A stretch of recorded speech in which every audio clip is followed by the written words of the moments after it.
नमस्कार। नमस्कार। अच्छा नमस्कार। हजुर अनि हजुरको पुरा नाम? मेरो काम चाहिँ अहिले अलिक पहिला चाहिँ रेगुलर सिटिङ थियो, अहिले त रेगुलर स्ट्यान्डिङ छ। स्ट्यान्डिङकै काम हुन्छ, उभिनुपर्ने मेरो काम। उभिएरै गर्ने। Okay okay good. भारी वजनहरू उचाल्नु पर्छ पर्दैन काममा हजुरलाई? पर्दैन। हस् सर, अनि हजुरको ल अब समस्या के छ ल भन्नुहोस् त? मेरो समस्या गत वर्षबाट करिब 1 वर्ष भयो छ। मलाई नेपालमा नै गएको बेलामा चाहिँ मलाई के याद छ भने म बिहान सुतेर उठ्दाखेरि चाहिँ भोलिपल्ट बिहान चाहिँ मलाई एकदमै डिप पेन अनि एकदमै नयाँ खालको पेन सुरु भयो ढाडमा। हजुर, तल्लो भागमा, ढाडको तल्लो भागमा। त्यसपछि 1 हप्तासम्म अलिक बढी नै गाह्रो भयो, काम गर्न पनि गाह्रो भयो। त्यसपछि बिस्तारै त्यो पेन चाहिँ महसुस भएन। तर के चाहिँ समस्या सुरु भयो भने मेरो हजुरको लेफ्ट साइडको बटकतिर चाहिँ एकदमै टाइट जस्तो, अनि घरिघरि चाहिँ हजुरको हुन्छ नि त्यो कुनै इलेक्ट्रिक त्यो सपहरू जस्तो खालको चाहिँ मैले लेफ्ट साइडमा चाहिँ फिल गर्न थालेँ। अनि 1-1.5 महिना केही पनि गरिनँ, म चाहिँ सामान्य नै होला भन्ने भयो। त्यसपछि फेरि म यहाँ आइसकेपछि यहाँनिर डक्टरहरूलाई देखाउँदा सुरुमा चाहिँ उहाँहरूले मसल्स स्पाज्म हो यो, सामान्य मेडिसिनहरू दिने अनि थेरापी गर्ने, ठिक हुन्छ भन्नुभयो। सुरुमा एक्सरे पनि गरिदिएन, 3 महिनासम्म चेक नभए फेरि एक्सरे गरेर हेर्नु। एक्सरे गरेर हेर्दाखेरि पनि अब त्यो केही देखिएन। एक्सरेमा चाहिँ हजुरको तल्लो पार्टबाट एक्सरे गर्दा बोनमा केही समस्या थियो, अझै पनि यो मसल स्पाज्म नै हो, हातिनु पर्दैन भन्नुभयो। त्यसपछि म नेपाल आउँदाखेरि बिएनबी हस्पिटलमा चेक गराएँ। म यता दबाई फर्किने बेला भइसकेको थियो। त्यो दिन चेकअप गराउँदाखेरि चाहिँ डाक्टर साहबले एउटा मैले हजुरलाई अघि त्यो एक्सरे गरेको हुन्छ अनि एक्सरे गर्नु भन्नुभयो। एक्सरे गरिसकेपछि डाक्टर साहबले के भन्नुभयो भने एक्सरेमा चाहिँ केही पनि समस्या देखिएन। सर लगभग 1 वर्ष अगाडिको कुरा होइन सर यो? मलाई सुरु भएको 1 वर्ष अगाडिबाट। हजुर हजुर। अनि यो बिएनबीमा चेक गराउनु भएको नि 1 वर्ष? होइन, बिएनबीमा गराएको नोभेम्बरमा, अहिले 3 महिना मात्र। 3 महिना जस्तो मात्र।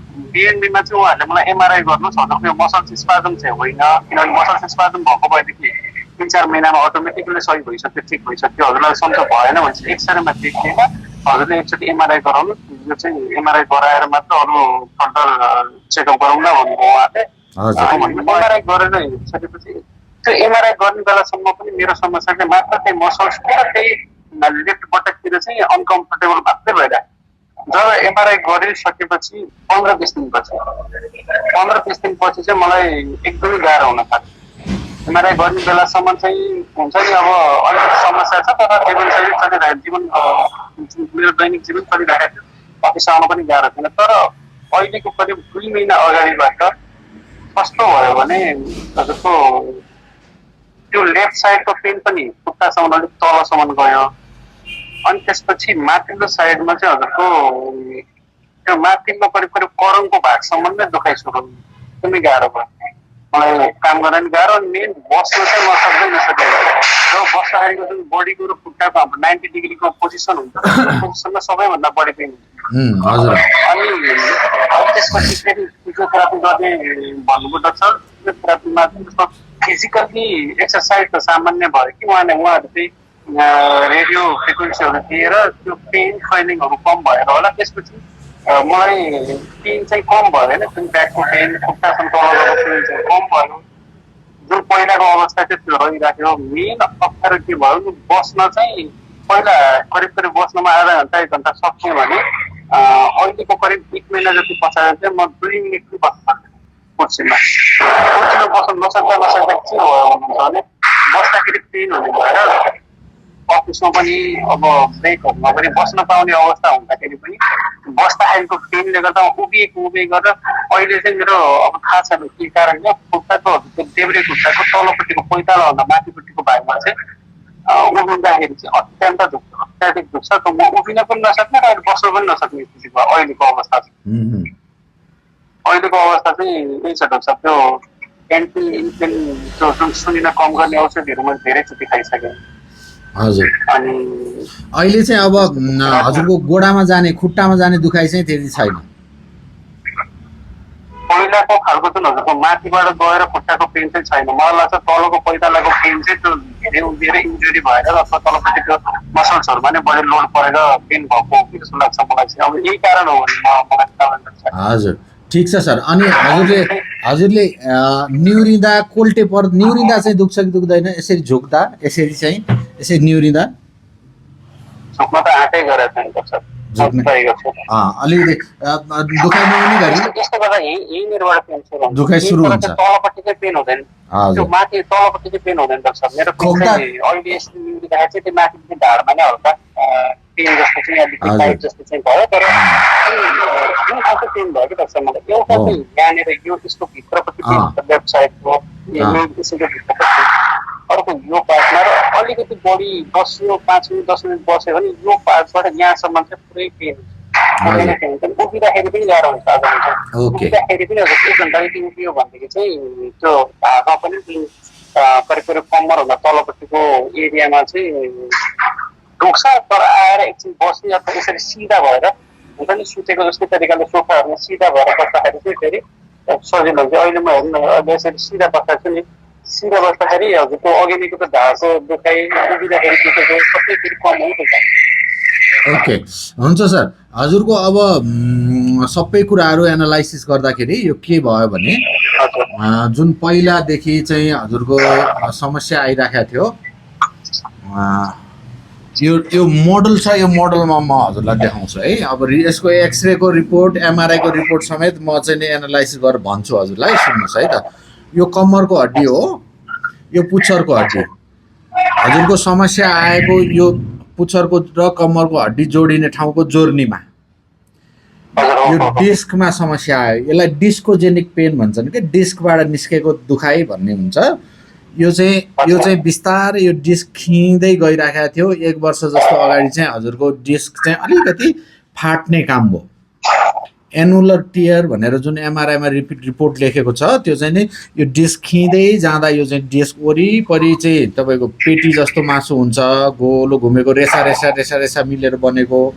बिचमा त्यसको हाइड्रोलिक स्प्रिङको काम गर्नको लागि जेल जस्तो हुन्छ, बुझ्नुभयो नि। अनि त्यो जेल र त्यो चाहिँ नि सुक्दै गएर यो चाहिँ हड्डी जोड्ने यो डिस्क खिँदै गयो भने कहिलेकाहीँ धाँजा फाट्छ कि डिस्कमा। अनि त्यो वासर जस्तो हुन्छ, त्यो चाहिँ दुईटा बल नट बल्टुको बिचमा राखेको रबरको वासर जस्तो। त्यो रबरको वासर चाहिँ कहिलेकाहीँ फाटिन्छ नि, बडी कसियो भने, त्यो पुरानो भयो भने त्यस्तै गरेर फाटियो। यो फाटेर भित्रको चिजहरू निस्क्यो। एकचोटि सुरुमा तपाईँलाई चाहिँ त्यो फाटेर दुखाइ भयो, जुन चाहिँ त्यो बटकमा मात्रै पेन थियो त्यति बेला, निहुरिन झुक्न कोल्टे पर्न एकदम रना पर्ने गरी दुख्यो। अनि त्यो बिस्तारै हिल हुँदै गयो, दुखाइ कम हुँदै गयो। तर फेरि त्यो चाहिँ दोस्रो पटक फेरि फाटेर त्यसले चाहिँ नसालाई छोइदियो। दोस्रो पटक चाहिँ 1-1.5 महिना अगाडि जुन छ त्यो नसालाई छोइदिएपछि चाहिँ त्यो खुट्टातिर दुखाइ सल्किन्छ।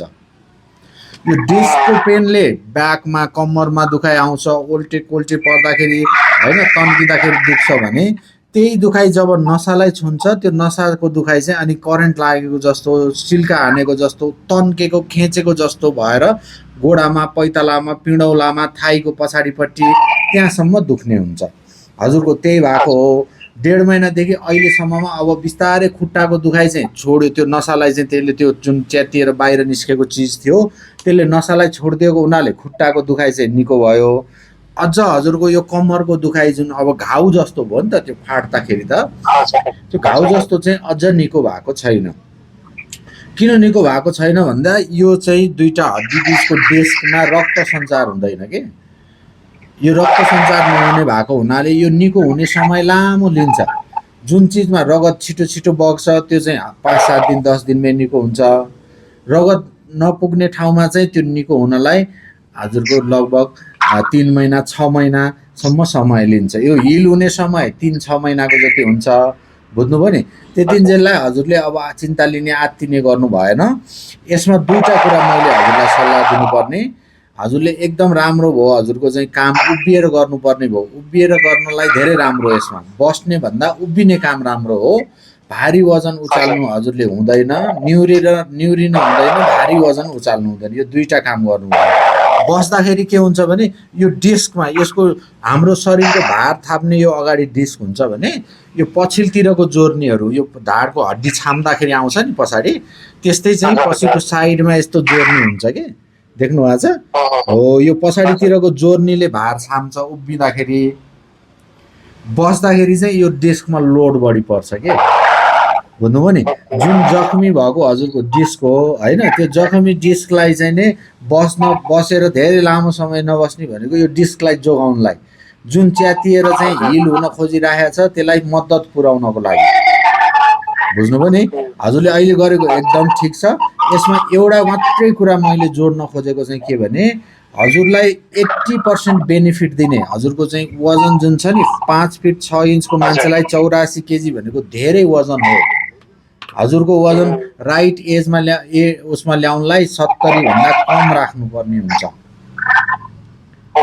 है बिस्तारै वजन घटाउनेतिर जाने 5 केजी मात्रै पनि घट्न सक्नुभयो भने धेरै ठुलो राहत मिल्छ यसलाई है हजुरलाई 80 फेरि मैले दोहोऱ्याउँछु 80% फाइदा चाहिँ हजुरको यो डिस्कको लागि वजन घटाउनु हो 80% बेनिफिट वजन घटाउनुले हुन्छ हजुरलाई अनि त्यसपछि चाहिँ एक्सर्साइज गर्ने मन्द गतिमा 15-20 मिनट बिहान बेलुकी हिँड्ने लामो समयको एकछिन अब उभिएर थाकियो भने एकैछिन 2 मिनट जस्तो बस्दाखेरि हजुरले भने जस्तो अलिक कोल्टे परेर बस्दा सजिलो हुन्छ किनभने कोल्टे पर्दाखेरि ढाडबाट वजन त पछाडिपट्टिको आडेस लाउने चिजमा गयो यसले उचाल्न परेन त्यो भएर है अनि अलि अल्छी पारेर अलि झुकेर बस्छौँ नि पे अगाडितिर त्यो झुक्दाखेरि चाहिँ डिस्कमा बढी लोड पर्छ कि त तनक्क तन्केर बस्नु पर्यो होइन बस्दा उभिँदा पनि तनक्क तन्केर उभिने त्यो प्रहरी अनि आर्मीहरू उभिन्छ नि टिनिक्क छाडेर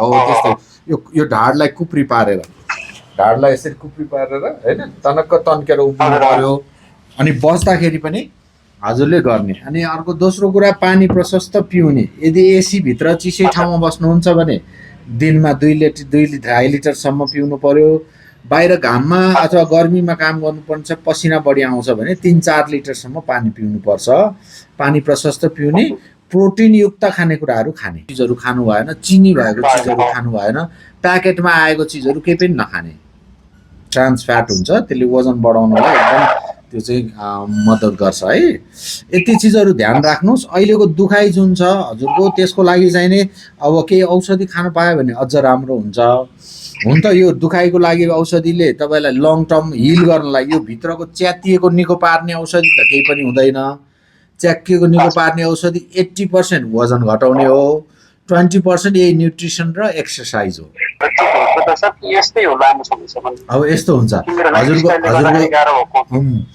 जुन हजुरको समस्या थियो त्यसमा धेरै हदसम्म त शरीरले अहिलेसम्म निको पारिसकेको छ नि त होइन खुट्टामा जाने दुखाइ गएको छैन हजुरलाई बिस्तारबाटै निस्किन गाह्रो हुन्थ्यो अहिले काममा जान थाल्नु भएको छ यो त रिकभर हुँदै गइरहेको स्लोप त अब बिसेक हुनेतिर गइरहेको छ नि त होइन यसमा थप हजुरले चाहिँ लङ टर्मको लागि एकदम हजुर अब दुब्लो पातलोतिर जानु पर्यो अहिले चाहिँ सिम्पल त्यो फिजियोथेरापिस्टले जुन सिकाउनु भएको छ सुतेर गर्ने कसरतहरू होइन अनि ती साधारण कसरत मात्रै गर्ने अहिले फोकस 80% हजुरको वजन कम गर्नमा राख्नु पर्यो डायट न्युट्रिसनमा राख्नु पर्यो हुन्छ नि साधारण कुरामा पनि मैले सक्दिनँ कि भनेर हिम्मत नआउने पहिला जस्तो अलिक चेन्ज भएको जस्तो हुन्छ यो दुखाइ लामो समय महसुस गरिसकेपछि अब यसबाट चाहिँ आफू सकेसम्म पोजिटिभ माइन्डसेटतिर आउन कोसिस गर्ने राख्नु होइन यही कुराहरू हो यसलाई हजुरले चाहिँ मिलाएर लिएर जानु भने राम्रो हुन्छ थप अब अहिलेको लागि हजुरको अब यहाँबाट हामीले